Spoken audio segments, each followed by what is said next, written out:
তো hey guys, তোমরা সবাই কেমন আছো? আশা করি অনেক ভালো আছো, আর আমিও অনেক ভালো আছি। আর আজকের ব্লগটা একটু অন্যরকম একটা ব্লগ হবে। তো আজকে একটা খুশির খবর হবে, আর সেটা তো তোমরা ব্লগটা দেখে আর কি বুঝতে পারো কিনা সেটা আমি একটু আপনাদের কাছে বুঝবো আর কি। আর না বুঝতে পারলে আমি জানিয়ে দিব, সেটা তোমাদেরকে আমি দেখিয়ে দিব। আর আজকের ব্লগটা কি নিয়ে হচ্ছে, আর আমি এখন এই কয়টা টাকা নিয়ে কোথায় যাচ্ছি তোমরা একটু কমেন্ট করো। আর আমি এই টাকাটা নিয়ে যাচ্ছি বাজারে। আমাদের যে গরু ছিল, সেই গরুর ছানা দিছে আর কি, বাচ্চা দিছে, তাই আর কি তোমাদেরকে আমি দেখাবো বাচ্চাটা।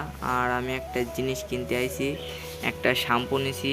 আর আমার বাড়িতে তো আমার মাটা কেউ বাড়িতে নাই, আমি একাই আছি। এখন একটা নিফিল কিনছি, আর মুড়ি চানাচুর আছে, আর দুইটা শ্যাম্পু কিনছি। আমি মাথায় শ্যাম্পু দিব বলে আর কি কেনা হয়েছে। আর আজকের ভিডিওটা কেমন লাগছে সবার কাছে, আর আজকের ভিডিওটা